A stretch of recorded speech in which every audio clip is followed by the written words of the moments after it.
College hoops, coast to coast. It's Monday. We are back at this thing. We love to do it. Sweeney, what's popping, man? It's feast week, baby. No complaints. Ready to Yeah, rock. Ready to rock. been some big time games. It's the start of the season. A lot of upsets, a lot of mid majors getting on the map, but now we got the heavy hitters going toe to toe. Let's just get straight to the good stuff. All right, so we got winning teams early have an identity. We're going straight to Sweeney 7.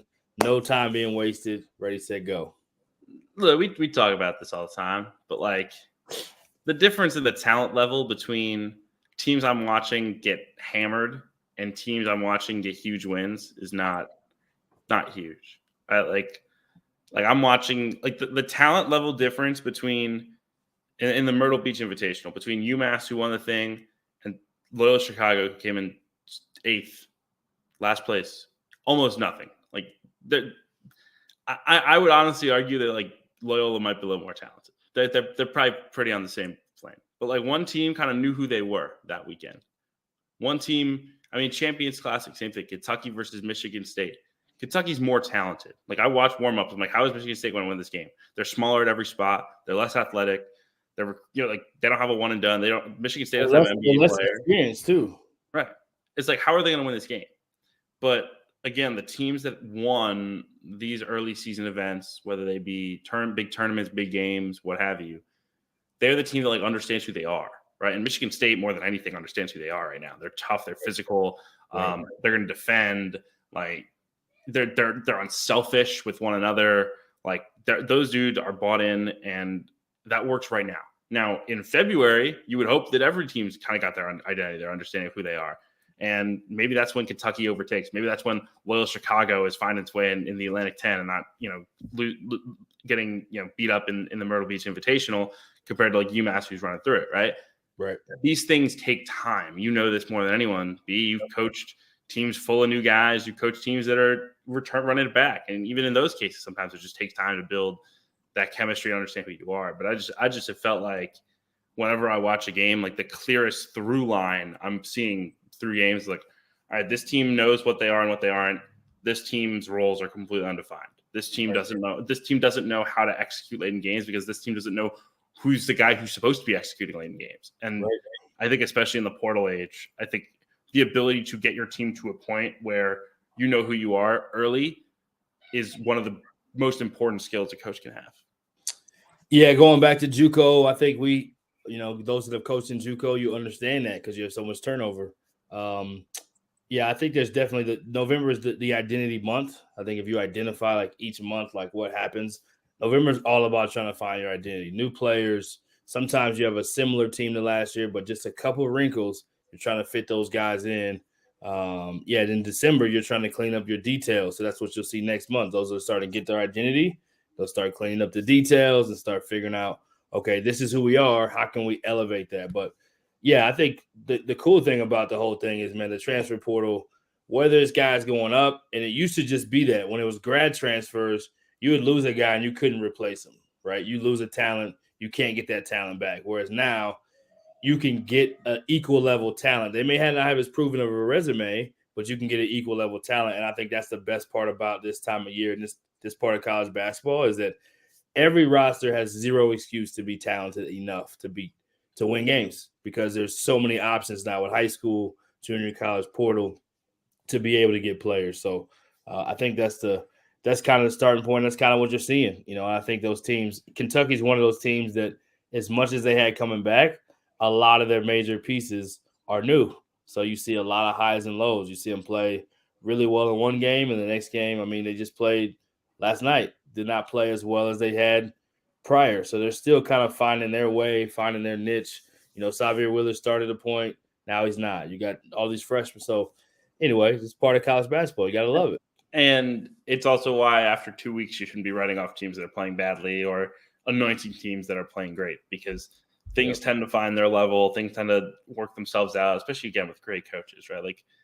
Like Kentucky looked like a complete mess yesterday, like execution-wise. But, look, it's John Calipari's Kentucky. Like, they have talent. They're going to figure it out. Like, they're going to be okay. They might have some things that hold them back, right? Like, I can watch the film and say, yeah, like, they don't really have a guard that can really go get a shot, and that might hurt them. Right. Or like their backup center spot's really not where I want it to be, right? Like you just pick and choose, right? Those are things that are going to maybe stop them from winning a national championship. Like Kentucky Gonzaga on February 1st would look a whole lot different from Kentucky Gonzaga on November 20th.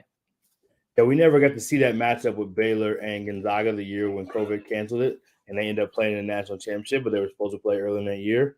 Probably would have been two completely different games. You almost wish that we had that game, even though I think it would have changed how the national championship would have gone. But it would have been so interesting to see the growth and the trends, like for both of those teams. It would have been great, the perfect illustration for all time of how this thing really works. Yeah, I think to add to that too, if you think about the two UConn teams that ended up winning the whole thing, I mean, they weren't outstanding teams this time of year. They weren't the buzz, they weren't the team, but they got hot at the right time, which is all about playing your best basketball at the right time, and they found their niche. And North Carolina last year. I was just about to say that. North Carolina led themselves to the championship game, and nobody predicted that with Hubert Davis. Nobody thought that team was going to do that. And it's funny now, sometimes when they're not playing as dominant, it's like, oh, well, last year they kind of went through this, and you know what I mean? Everybody, but they figured out with Brady. Is that big fella's name? Yeah, Brady Manick. Yeah, Brady Manick. They figured out how to make him a more useful weapon, and it really helped them take off. So, my only issue before we wrap up this point is that now every team that stinks for the first month of the year should say, "Well, North Carolina did it. We're going to be all right." Hey, it's the best out right now. You can't argue with it. It's the best out as a coach in the press conference. Let's go to big Indiana. Indiana got a huge win at Xavier. Let's talk about Indiana. They have a lot of guys back from that tournament team. Another one of those hires that in the offseason people thought, I don't like this hire, this Mike Woodson hire, but it's turned out to be really good for Indiana. Yeah, for a team that has the expectation that Indiana has, which is preseason favorite in the Big Ten, top 15 nationally, with returning guys like Trace Jackson Davis, they needed to make an early statement. Right, they need to prove this was not last year's Indiana, or really the last 10 years of Indiana. And winning on the road at Xavier matters. We'll see how good Xavier winds up being.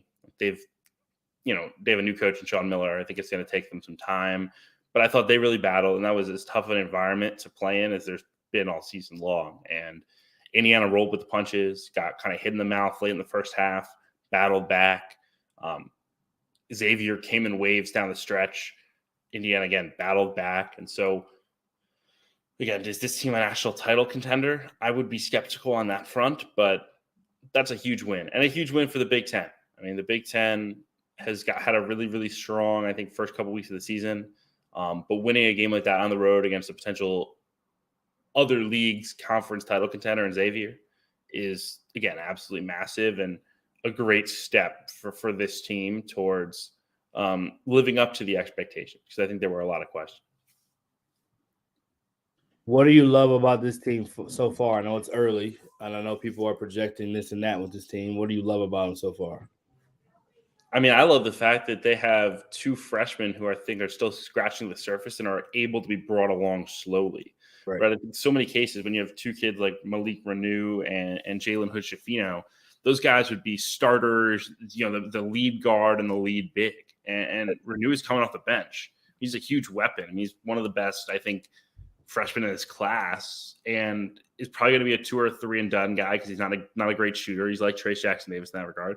Right. But they have no drop off when Trace or Race Thompson goes to the bench. And Hood-Schifino is still coming along, but he's like a big 6'5" combo guard who can make plays and make shots. Those guys are not where they need to be yet. And this team is still pretty good, right? This team still has a really good point guard and a really dominant center and role players who are bought in. So I think what's exciting for me is that the unfinished product is pretty good, and the finished product could be even better. Great. All right, we're going down south. A new energy at Texas. I was there. I got to see it firsthand, live in the flesh. The Moody Center is got to be one of the top facilities in the country. Give credit to Chris Beard and those that had a lot to do with creating the atmosphere. The student section, which is rare, the student section is the lower section all the way around, 3 sides. So you love that. And then if you don't sit there, if you're students, you literally are like at the top in the rafters. You in these standing only seats, so there's almost this competitiveness to get there. I think the young man, they recognized him during the game. He got there at 5 a.m. To get tickets. So yeah, you love what they're doing right there in the center of campus. It is a state-of-the-art facility, high level energy, and Texas is for real. I'll let you take it, and then I'll jump back in. Yeah, I was mostly teeing this one up for you to tell me how great the atmosphere was, but it just looked unbelievable on television. And again, it's so different from what they had before. Night and day. I mean, right. For those that don't know, they played in the Drum, they used to call it. I don't know if that's the official name, but not a great setup because it was so big and it didn't have any kind of presence as far as a home court advantage, especially when you think about college basketball, right? Texas being one of the more funded athletic programs overall in the country, and didn't have that feel. So big time feel, and just really impressive defensively with this team. When this team can make shots, I thought that was going to be a huge key. So a couple storylines that go into it. The broadcaster me's thinking now. The storylines that go into it, they got smashed at Gonzaga. So they saw that film over and over and over again. And they talked about it over and over again. They have a new ball screen coverage. I think they talked about, Coach Beard talked about Gonzaga. It's like a terminology in their program, Gonzaga coverage, because they did such a poor job. So they did an outstanding job on Drew Timme. Did a great job in ball screen. But the two differences, and then the second thing for that game is it's the biggest game you have in your new facility, right? You played UTEP to start, you played Houston Baptist, but the whole schedule was predicated on this game. So they've been circling this game and talking about it all offseason. So Texas was definitely going to play well, and their adrenaline was going to take them through the roof. But to their credit, they were elite defensively. I think they forced 20 turnovers. Gonzaga normally doesn't turn it over that much. Really made it hard on Timme, and the biggest thing is they made shots. Obviously Tyrese Hunter, an elite basketball player, has a chance to play at the next level, came from Iowa State. And then the second one, Jabari Rice, I think, is the most underrated person on this team. He is a big-time glue guy, but more than that, he's an intangible guy, defender, shot maker, energy, passing lane. So, but they have a ton of length at the rim too, so they have an ability to defend you on the perimeter and inside. So Texas has a chance this year. If they can continue to make shots, they got a real shot. Yeah, I mean, a few things there. Like, obviously, I thought that the ball just didn't stick. Like, it just got from side to side. And I think a lot of that's Tyrese Hunter. And so you're having two, instead of having one scoring point guard, you have two point guards on the floor at any given time with him and Marcus Barr. And then you also have a guy like Rice who's really bought in and can make shots and help them on the wing. I just thought there was a different flow to how they operated offensively. I think they also I think ditched some of the stuff offensively that maybe is traditional to what Chris Beard wants to run, and just kind of said, all right, like look what we have with our personnel. Like we can space the floor, we can let our guards make plays. And again, Tyrese Hunter's not gonna shoot it like he did it that day every day, but that's huge for them. And obviously defense is a huge calling card for Beard and will continue to be. But I thought it was a really impressive performance. The arena is obviously first class, and I just kind of wanted to close it with this, right? Like, so many, like, there are a lot of coaches who just want to coach basketball, right? Like, they want to come in, do their work, and that can work in some places. But I think at a place like Texas, like, you have to, because it is a fan base that is so football oriented. It's a place that there's such high expectation, but so little, I think, understanding of what it really takes to be successful in college basketball. I think Texas needed someone who was going to come in and like buy into like the work outside of the court that's going to make this thing successful. And Beard did that so well at Texas Tech and brought that fan base back and made it one of the best atmospheres in college basketball. And I think you saw at this game what he's working to accomplish at Texas. And you see all the stuff he does off the court, the student gatherings and the, pep rallies and the like fireside chats. I don't know if he still calls it that, but that's what he called it at Texas Tech, right? Like, what calls it that? And people may think it's corny and weird and whatever, but like his goal, and again, same thing with like Eric Musselman. I think about this with Muss all the time, right? Like you could think he's a loser for doing it the way he does, but like at the end of the day, like what he is doing is helping his program. What he is doing is like making a better college experience for his players and also like the campus at large. Like Texas, like kids at Texas had fun at that game. You could tell it was like an unbelievable atmosphere. They seemed like they were still learning how to like cheer at a college basketball game. Like they were very much like it was like a football, it's like a football crowd at a basketball game. But like it was bought in, it was energized. And I just think like there are certain places where you can just come in and coach ball and that's all you need to do. But I think at a place like Texas, you need someone who wants to be out there in the community, who wants to be out there building it. And you saw the fruits of Chris Beard's labor in that game on Wednesday. I'm excited to see what this atmosphere looks like going forward. Yeah, and as an alum, Chris Beard is. I think this is why he came back. Let's call it what it is. Like he got some heat last year. Texas Tech was really good. There was a lot of just energy around the two of them. But this is why he came. Because he wanted this kind of facility. He wanted to be in a place like Austin. And look at how it's paying dividends in recruiting. I mean, they've signed 5 stars, McDonald's All-Americans. They have, what's my guy's name? I'm drawing a blank. Coming off the bench who is electric as can be as a player when he gets going. Arterio. Arterio Morris. Dallas Showtime. Shout out to rest in peace, Big E. Got to give my shout out there. We played for the same AU program. But, he's an ambassador of the school. He's an ambassador of this program. And I'll give him credit on 2 more things before we go.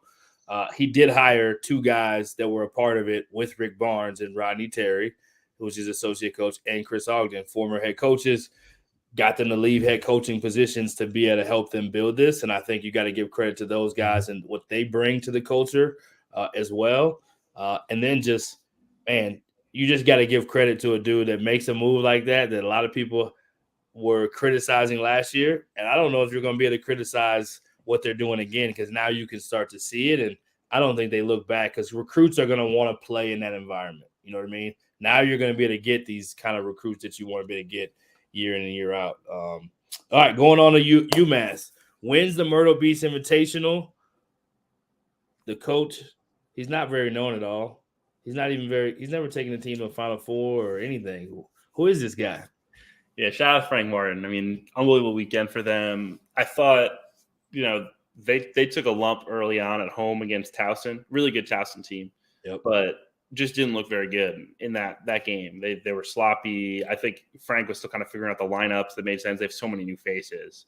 And just for them to have the weekend they just had in Myrtle Beach. And again, part of that was aided by the fact that the bracket blew up. Texas A&M was probably the favorite. They lost their first 2 games. So once you beat Colorado, the seas kind of parted. But a tournament win is a tournament win. You don't. These are really hard to get, and they get three wins in a row. A huge momentum builder for this program. They've got the talent. They've got a great point guard, Noah Fernandes, who stuck it out after the coaching change with Matt McCall. And obviously, will this team be an at-large team? I don't know. I wouldn't necessarily bet on it, but they deserve a ton of credit because winning that tournament is just such a great foundation setter for what Frank is building at UMass. And I think it was fun to watch them grow up throughout the weekend because I think at times they're still kind of figuring out what lineups make sense because they have some new players and they needed a big comeback against Murray State to get it done in the semifinal. They did it by going smaller and playing their 4 guards, and that was really impactful. But they can kind of bully you on the inside as well. So, in a start to the season that has not been all that kind to the Atlantic 10, this was a really nice win for both UMass and for the league as a whole. Yeah, and give Frank Martin credit. I mean, another one of those guys that has done it at the highest level, and sometimes you can be at a place maybe too long, or maybe they just don't appreciate it, or maybe it's just a hard job. And then here he is going to a mid-major that really needed some resurrection. UMass basketball they wanted to hire a coach that could bring them back to this type of glory, and he's delivered. Beat a good Colorado team that has been high and low this season, but their highs have been really high. Beat Murray State, who's been really good. And then shout out to Charlotte. You got to give the coaching staff their credit. They're taking another step in their progression there. So like to see that too. But big shout out to UMass bringing back. And Frank Martin, like Chris Beard, is doing a lot in the community to try to get UMass back energized. I mean, and I think he's energized. I think so too. I think it had gotten stale. I think it had gotten stale at South Carolina, and it just the energy is back for him for this program. And look, I mean, that dude has done more podcasts than me this offseason.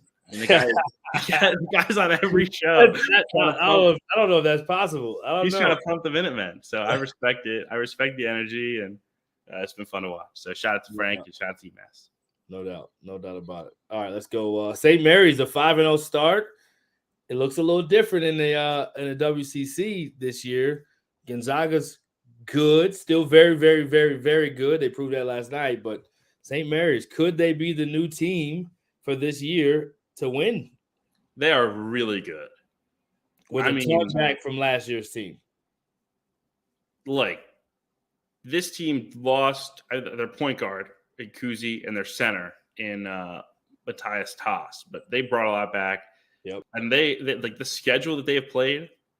Again, none of these games are going to move the needle crazy, but Oral Roberts, really good mid-major team with Max Asmus. Vermont wins their league every year. North Texas, we talk about them all the time on the show. Elite. I know they were coming off the flu, but elite program. Southern U, who just beat Cal, and Hofstra, who is one of the best, if not the best team in the CAA. Like, this team is really good. And they've not just beaten all these teams, they've blown them out. They beat Vermont by 26, North Texas by 30, Hofstra by 28. Like, their defense is monstrous. They've given up 70 points once. In the other 4 games, they've given up under 55 in all 4 of them. They got a freshman, Aiden Mahaney, who is really, really good.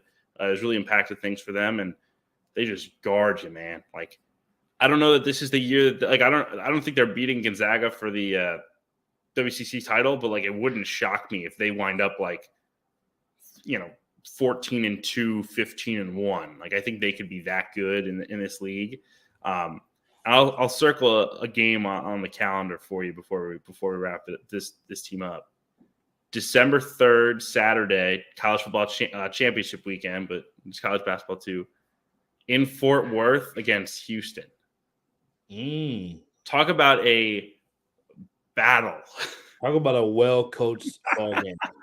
2 teams that do it very differently, but in the same way, in some ways, do it the same, right? Like the culture and like the way they build their programs is the same, even though the X's and O's are super different. The toughness, the discipline, the not beat yourselves. You have to beat those teams. You're never going to have a team where you're going to see Houston or St. Mary's and be like, oh, they just beat themselves today. Doesn't happen. Those guys are way too disciplined, way too well coached. Will be a great matchup. I'm glad you brought that up. We'll have to circle that one as definitely one to keep an eye on. Same league. We'll go right down the highway. Loyola Marymount. Rebound year, just won a tournament themselves. What you think? Yeah, big win against Wake Forest in overtime. Yeah, beat 2 high majors to do it. Georgetown, I know they've been down, but that's a big win. And they came back from, I believe, 10 down early in the late in the first half and won that game handily. Won it by 18, could have been 20. I mean, I just think that they deserve credit. I know they lost a couple games early on to good mid-major teams, UC Irvine and UC Riverside. But it just feels like the energy is a little bit different about this group than some of the struggles that they went through last year. And I think Stan Johnson deserves credit for that. I think it's so challenging, like, especially for young coaches. They taste success, and LMU did year one, and all of a sudden it's like, when you get a high major job, when are you like moving up? Like, it's just supposed to happen so quickly, and it's supposed to be a bump in the road. And last year was a real bump in the road. They really struggled. And so for them to bounce back and win a tournament and start to build some momentum, I think it is a great thing for Stan and for this program. Yeah, finished 4th, Stan's first year coming from Marquette in the league. I believe there was 3 teams went to the tournament last year from this league: San Francisco, St. Mary's. And then BYU was just off the bubble, they're the second seed of the NIT. So in a league where 3 or 4 teams can go, they finished 4th the first year. Did struggle last year, but Stan's going to work at this thing. We've talked about other head coaches that have been ambassadors for the program. I think he's doing a terrific job doing the same, being a face for that university. And he hustles in recruiting. He's good at what he does. I was blessed to work with Stan at one point in time during my coaching career at University of Utah. So first-class dude. I'm not surprised at all they're having the success they have, and hopefully they can keep it going. But a great championship, like you said, we know Wake Forest is good. We know their head coach can coach. We know Georgetown's struggling, so be it. But to win one is to win one. So you got to give them credit, tip your hat, and hopefully they can ride this momentum.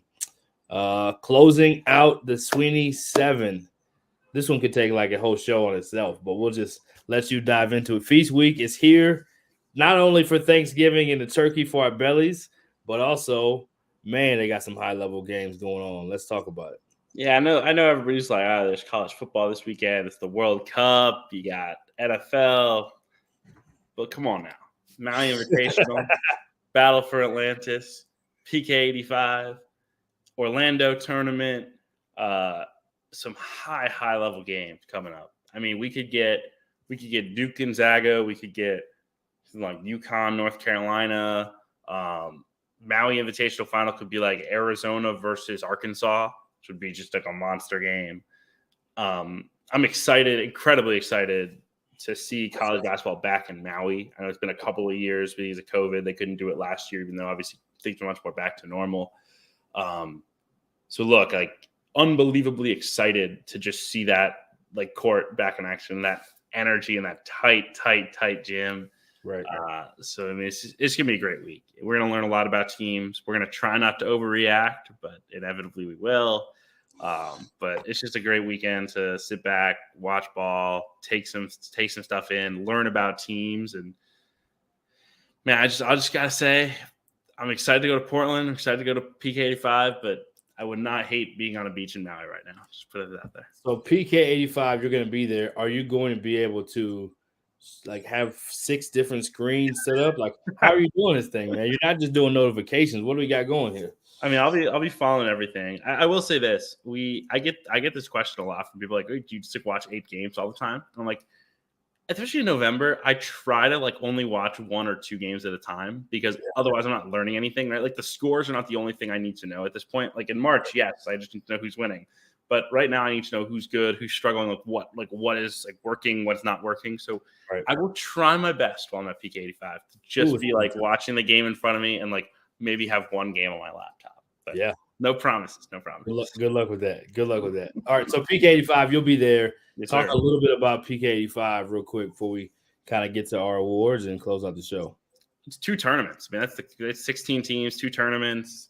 Carolina, Duke, Gonzaga, Villanova, Michigan State, Alabama. The list goes on and on. So I'm really excited. I'm excited to see Portland and Portland State, but especially Portland. We've talked a lot about Shante Leggins, the job he's done there to build that thing. And I know they have had some injuries and some bumps early on, but like, don't be surprised if they win a game.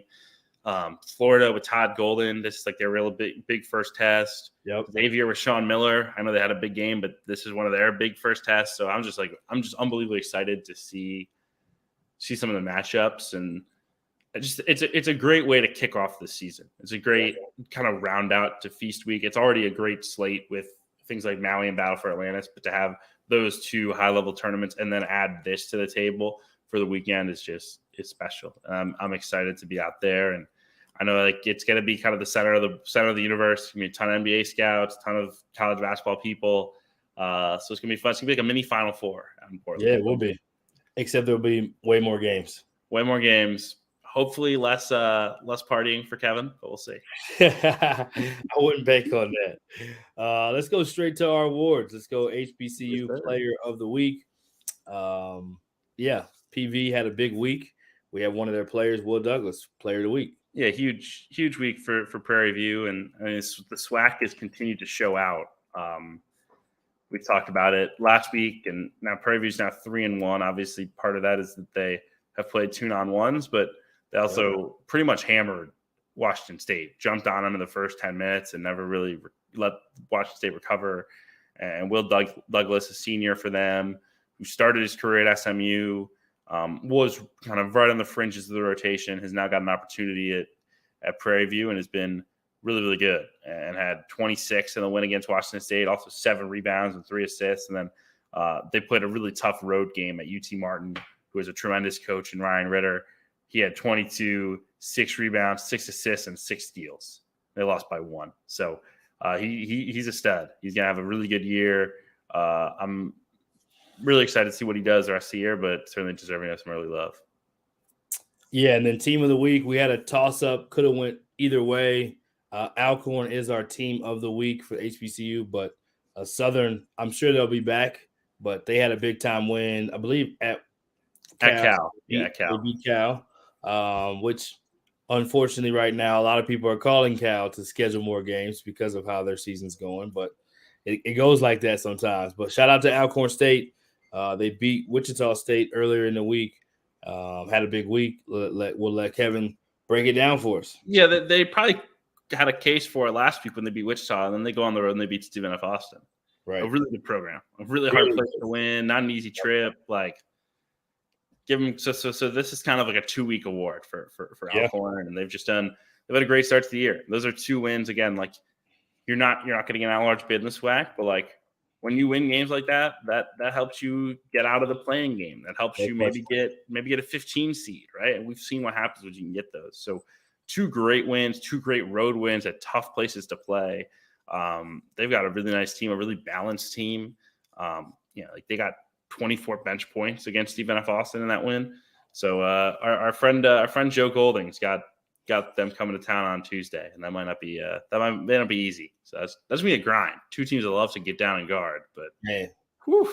Shout out to Landon Bussey, head coach. Used to be at Prairie View, won a ton of championships with Byron Smith.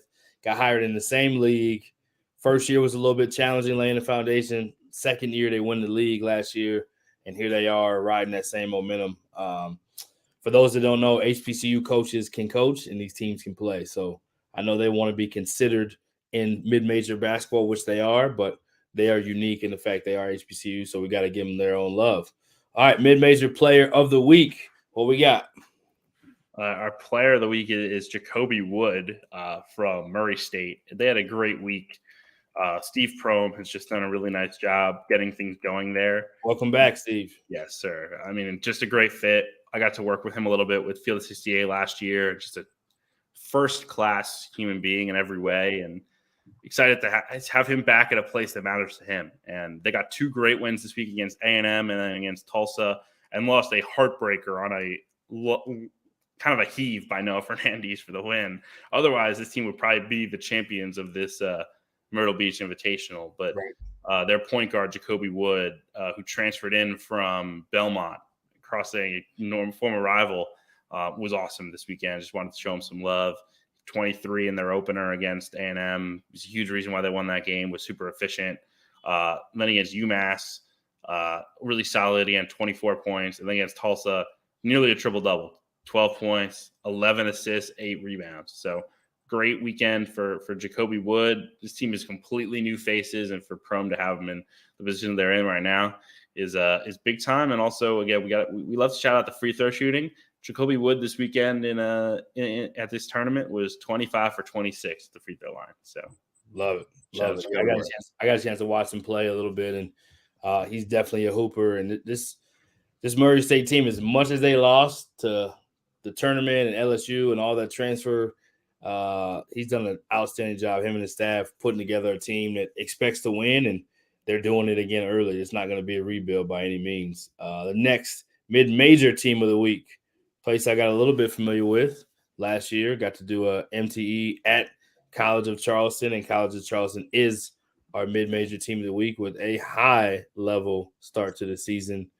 getting a win over against our boys at Colorado State, beat Davidson handily by 23, I believe, then beat Virginia Tech in the championship game. So, and then played really well against North Carolina. Didn't quite take it to the brink, and then also beat a good Richmond teams in overtime. So they're balling out right now. Mid-major team of the week. What'd you see from them? Yeah, heck of a start to the year. I just think, again, it was special for them to win that tournament on their home court and bring out the fans and engage the way that they did. Won some battles. I mean, Colorado State kept coming, and they just hung on. They're so deep. I mean, they pretty much play 10 guys, 20 minutes each. I mean, it's very kind of hockey line changes, but different guys on different nights. And, Pat Robinson was really good for them in the game, especially in the second half against Virginia Tech. That's a very, very good Virginia Tech team now. That is not an easy team to beat. That is an NCAA tournament caliber team. And so College of Charleston building a resume that could make them in the mix, for a really good seed, potentially maybe an at-large. Again, it's a long way to go, but to have wins in your pocket against that caliber of team, I mean, Richmond in the A-10, Davidson in the A-10, Colorado State in the Mountain West, then Virginia Tech. That's very high level. And they have a huge game this week at home against Kent State, who's off to a tremendous start as well. Kent State 5-0. So that's a mid-major delight if you're looking out for that one. Yeah, shout out to Pat Kelsey and his staff. He's done this before at Winthrop. Did an outstanding job there. And then just – was it Winthrop? I'm sorry. Am I tripping? Yeah, it was Winthrop. Yeah, I thought so. And then just – one of those unique styles in college basketball where he's playing literally 10 guys, 15 to 20 minutes a game, rotating in, playing with an intense level of analytics and effort on the court, but has a unique culture, and he's building it. The cool thing to see in college basketball, too, is we talked about it with Alcorn, but these coaches that are in year 2 of a place, Chris Beard, we talked about it with him. You're in year 1, you're just kind of laying the foundation, doing what you can in a hurry, but year 2, your culture starts to take over more, your identity starts to become present, and you start to schedule the way you want, and next thing you know, things start going your favor, and that's how you build some momentum. Let's go to high major level. Maryland is back. They are back. The DMV is rocking right now. We got Donta Scott from Maryland. Talk about him. Huge weekend for Maryland. 2 great wins against very good teams. Beat St. Louis and then Miami. Those are needle movers. And the Terps, they didn't just win. They played really, really well. Yes. Dominated both of those games. Scott was a huge reason why. A kid who thought about the NBA, could have transferred and went anywhere in the country after a coaching change and stuck it out and is just a different player this year. Looks so good, really on both ends of the floor, but he's just such a weapon because he's 6'7". He's big enough. He can play up at the 5 even at times. He can really, really space it. He can handle the ball. He can pass. He's a special, special player and had 2 huge games this weekend as part of that championship for Maryland. And just a great start for the Terps. They got a lot ahead of them. Their schedule gets really tough early December. I think they have UCLA, Tennessee, a couple conference games against Illinois, Wisconsin. So we will learn a lot about this team very quickly. But any thought that they saw, we're just going to rebuild, it's going to be kind of a tricky year 1. No, sir. Kevin Willard's got it rolling, and Donta Scott's a huge reason why. Yeah, Kevin Willard did an outstanding job at Seton Hall. Kind of always one of those underrated Big East teams that you just knew was going to be blue collar and tough, and brought that same mentality to Maryland, and awesome hire, and great to see them get off to such a great start. High major player of the week. A lot of options you could have picked from, or team of the week. A lot of options you probably could have picked from here, but I think the selection definitely was the right one in Virginia. They are back. They won a national championship here recently, not too long ago, and it feels like that was a long time ago because we haven't heard as much from them in the ACC. They've kind of had some more down years to that standard, but this Virginia team beating some really good teams, especially a good Baylor team. Talk a little bit about what you see from Virginia. Yeah, that main event tournament, it kind of felt like whoever won that thing should be the team of the week because it felt like a regional final. I mean, 4 really good teams: UCLA, Baylor, Illinois, Virginia. Virginia looks good. I mean, they're more athletic than they've been since that Final Four team. I think that's been one of the biggest things that's held them back the last couple of years is they have just not had high-level athletes, and they do right now. They've got shooting. Armand Franklin has really bounced back. Reese Beekman has really bounced back. And they got two really good wins in 2 very different ways against 2 very, very different teams in Baylor and Illinois. And they deserve a ton of credit for how they navigated that. I thought it was a great weekend for Illinois. I thought it was but I kind of wanted to shout them out, even though they didn't win the whole thing.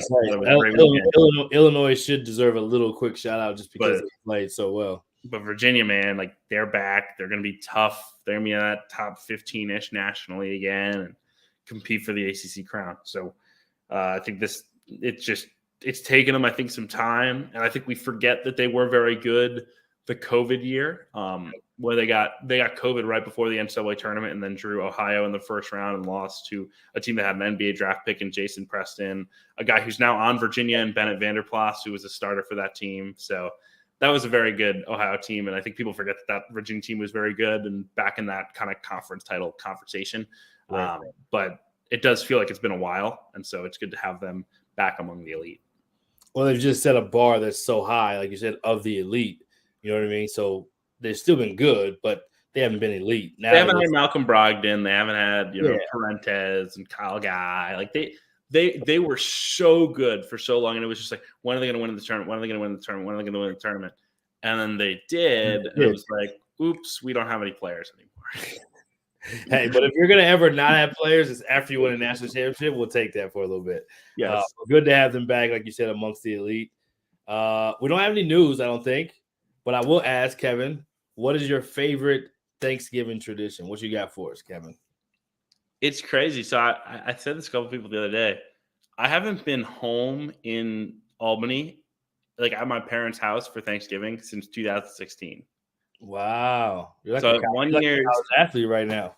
It does feel like it. So 2017, I went to a professor's house because it was only 2 weeks before break, and I just was like, I'm not flying home. I'm flying back. And I'm flying. Did you get an A in the professor's class? I did, yeah. Okay. I'm still very good. I actually spoke at the professor's class. Oh yeah, you did go back last week, which was very exciting. I felt very old. So professor's house. 2018, I visited my cousins in San Antonio. 2019, I was staying because I had to cover a football game. 2020, my mom visited me during COVID.